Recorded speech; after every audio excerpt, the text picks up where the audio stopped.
Greetings everyone, it's Hot Love Studio again, presenting our last video with nothing but love. Part 3 concerns itself with urban details such as phasing, working drawings, and processes of events and daily imaginations within the site. Because our park intervention is a huge urban scheme, spatial ontological assemblage became a key issue. How do we develop our vision in the most appropriate way that allows the functioning of the park to still occur? Our solution was to phase the project in big moves of immediacies. These needed to elevate the park and align with our purpose of activating edges. The funding model we roughly worked under was a 30 million rand budget supported by third-party investors, the transport department, and the culture and sports department, education department, and the parks and recreation department, with room for further private investors. The method was through light markings on the earth to create space that could facilitate an easy growth for the next phase, but could still be a standalone intervention, even if the next phase was not implemented. Phase 1 revolved around the removal of the hostile edges and erecting the garden walls and better pathfinding through the park.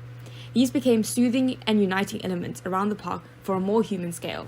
Phase 2 was to activate the edges through bigger moves. These were seen through the introduction of shell structure forms. This step would involve the start of mass earthworks and the platforms for the library and performance spaces. These platforms encourage play and performance through their spatial power assertions. This phase also sees the construction of the sports precinct. Phase 3 is the construction of the architectural gateway shells of the community center, performance space, and commercial spaces on the northern and southern edge. These allow people to use these spaces for shelter from the elements and interact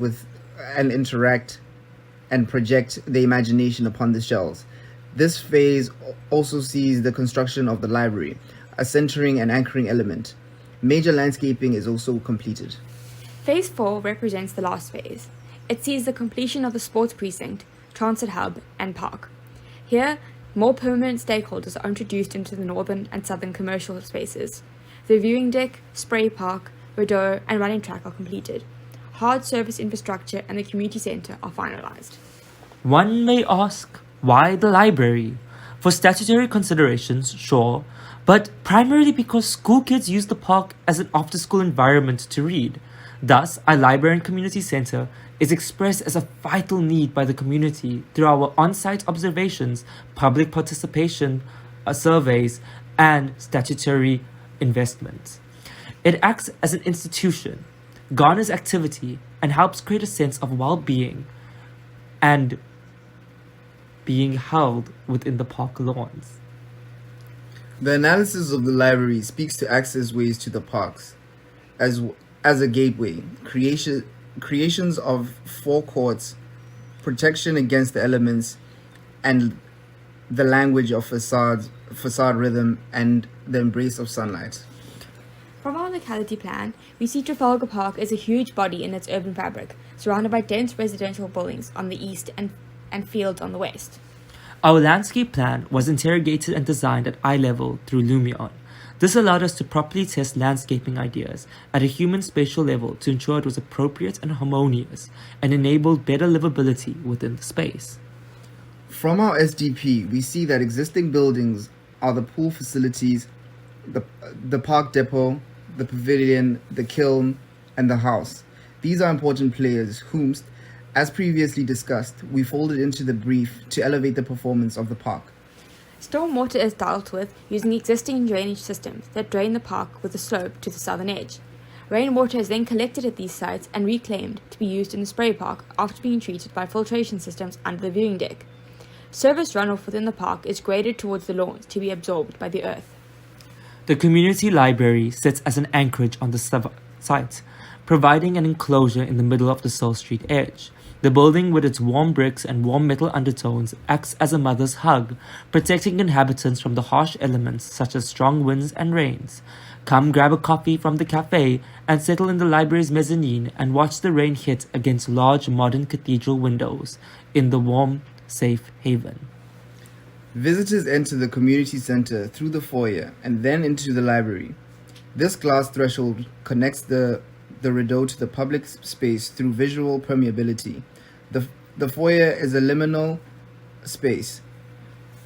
It is adorned with odes to the form of block-mounted canvas posters of history of the site, from the Khoisan passing through to the forced removals of the current herbal regeneration scheme. At the library, one is greeted by friendly librarians, perched along a desk for checking books out. Behind them are the staff facilities, storage rooms, offices, a kitchenette, a lounge area, and staff toilets. In the main library space, the ground floor is predominantly occupied by bookshelving, and a wide staircase leads up to the mezzanine level. The staircase also acts as a lecture space. On the other side of the foyer is an open event space. This can be used for community meetings, wedding receptions, or exhibitions. Beyond that are 3 studio spaces which could be used for activities such as karate, dance classes, or more intimate meetings. At the very end are public bathroom facilities. Adjoining the space, as an extended fin, is a Park and Cultural Admin office. Here is the home of the custodian of the library and studio and chief of park security. Adjacent to him is a friendly coffee store run by a local entrepreneur. This cafe can be utilized for park events and even library events, acting as a supporting service space for meals and more. Through a channel of a connection, circulation to the park cuts through the community center, wrapping itself around and enabling a route onto the garden roof, where people can picnic and enjoy the view of the mountain and park from an elevated position. The mezzanine level provides spaces for reading and study. Hammock-like nets visually connect the mezzanine to the ground floor and provide comfortable and fun spaces for relaxed reading. Crowning the space, a sculptural ramp connects the ground to the mezzanine. This ramp acts as a visual splendor both internally and externally, with treated metal balustrade to provide the luster and warmth of an embrace. The ramp leads to the computer working area, prepping the library for the 4th Industrial Revolution. Following the rhythmic language of the kiln, deep column profiles articulate space. These form part of the primary structure to hold the roof. The columns serve to create rhythm as well as reinforce and stabilize the height and wall infalls from collapse, instead of introducing cross-bracing. This rhythmic language is seen through strip windows that run along the facades, creating playful, brief moments of curiosity to passerbys. This rhythm is continued through the navigation of the elevations of the building as seen in the section. The building is orientated north, with large north-facing windows. This allows warmth into the space.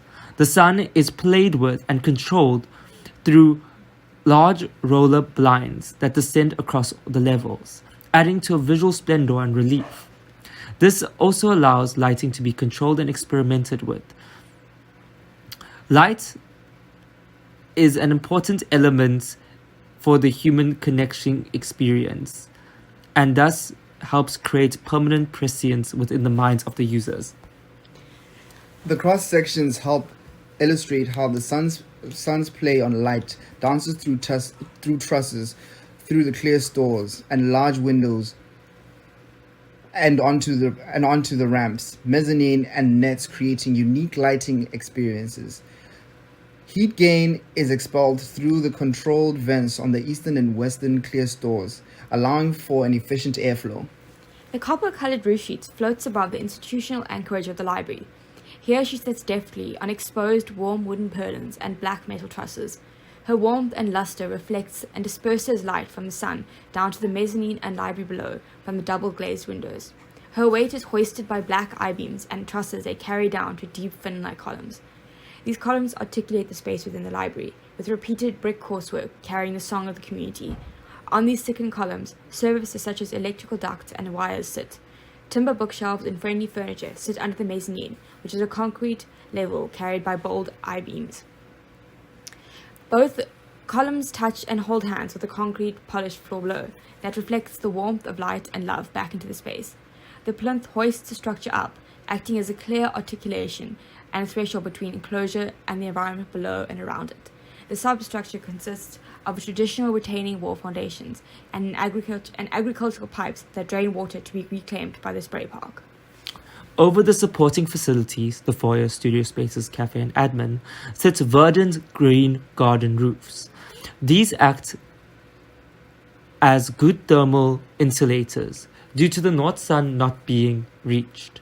They also provide reclaimed green space. Staircases access this roof. And on the roof plan, they could be read as an elevated park, a vertical green edge, or an extension of the garden walls. The garden walls are edge elements that transmute and change themselves through the park, becoming big enough to be platforms or thickening at the base, forming steps to sit on. Here is a typical section of them. They are anchored by a concrete thickening at the base and cross-braced through hoop irons. The balustrade in the library crowns the ramp. They project and reflect the sun's warmth and act as jewels to be admired, seen externally through windows and strip peepholes, as well as internally. They consist of an electrically treated steel panel that is mounted on the side of the concrete ramp. Reclaimed brick envelops the structure. Its warmth and inherent meaning create a rhythm that echoes the past in the present, in a space where the molding of future genius is witnessed. Our interventions concern themselves with the daily performance of life. This performance is the grand spectacle, the theatre of human existence. To flesh out the imaginations and test this, we explored scenarios through daily use and cultural events. This is key to our understanding of spatial detail, human activity, and actual use.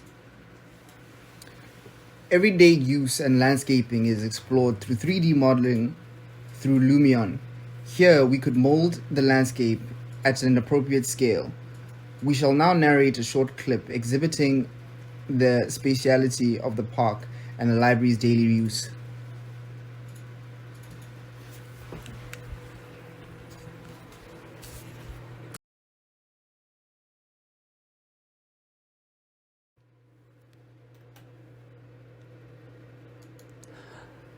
We start off the park from an aerial view, zooming in to the transit hub station, where we have the commercial shell structures on the left, in front of us here, the urban park furniture panning, and going above onto bird's eye view again, into seeing the park space visualized.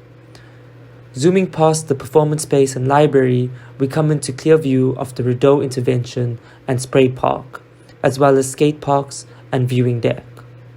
Skating across the ramps, we turn around for a final look of the pool and library roof glinting in the sun.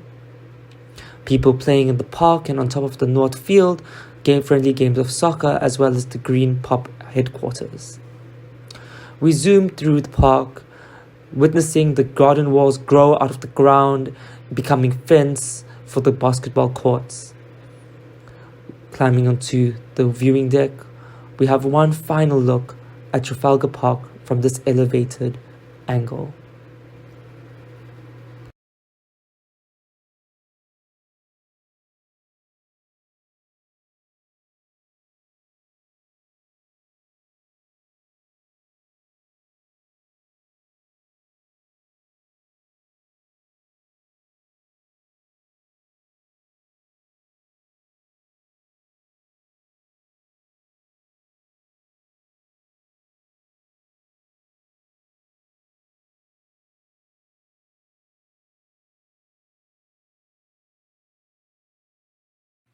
At night, the library is seen as a lantern in the darkness, acting in tandem with streetlights and floodlights from the sports district. Sport and almost all-day activity still takes place, providing security. The pool parking lot is also active, with young adults on awkward first dates sharing first kisses amongst the verdant garden beds. During a night event, such as a music concert, Ubers can pull over in the transport hub and ticketing stations could be set up in one of the hub's bays. The other bays would be taken over by food and beverage traders, opening up to the interior of the park. Food trucks would be set up parallel to the hub, with the existing urban furniture in between for sitting under fairy lights, which would be strung through the trees. Long beer garden-like tables could be set up between the food area and stage to allow people to enjoy the performance while eating. The performance area could be used for performances as there is a backstage area on each end, but it could also be used for screening movies or live events on the stage screen. Due to the ideal locality of an existing pavilion on the site, it would be used for a sound and lighting booth. Event goers could either gather on the stage built into the landscape, or they could picnic or dance on the open lawns. Along the Seoul Street edge, porta potties would be located for easy access and safe use.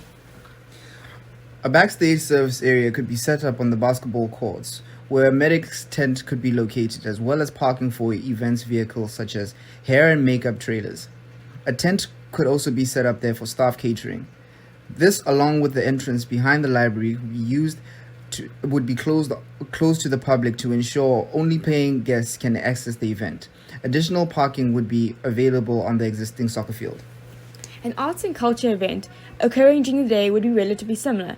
A ticketing station probably wouldn't be needed, but attendees would still enter through the transport hub, which would also be occupied by food and beverage traders, along with urban furniture and food trucks. The lawns between the food zone and the performance area could be used for outdoor exhibitions. Porta potties would also be located on the Seoul Street edge, and the open lawns would be used for picnicking and socializing. The basketball court area could be used for other pop-up events such as flea markets, and the soccer field could be used for additional parking. Thus, we conclude our journey through Trafalgar Park with a summary of our studio's inquiry of design as research. On reflection, it was revealed to us that we did design research through non-linear plug-in overlays, going from initial design assumptions, then plugging in various new ideas from statutory considerations to theory exploration to landscaping experimentations at the 3D scale. The whole process of design as research taught us the power of the people and activity within spatial regeneration. This journey has taught us that love for people, and most importantly, love for your co-workers, creates a fun, insightful, and fulfilling project as an architecture firm. Thank you.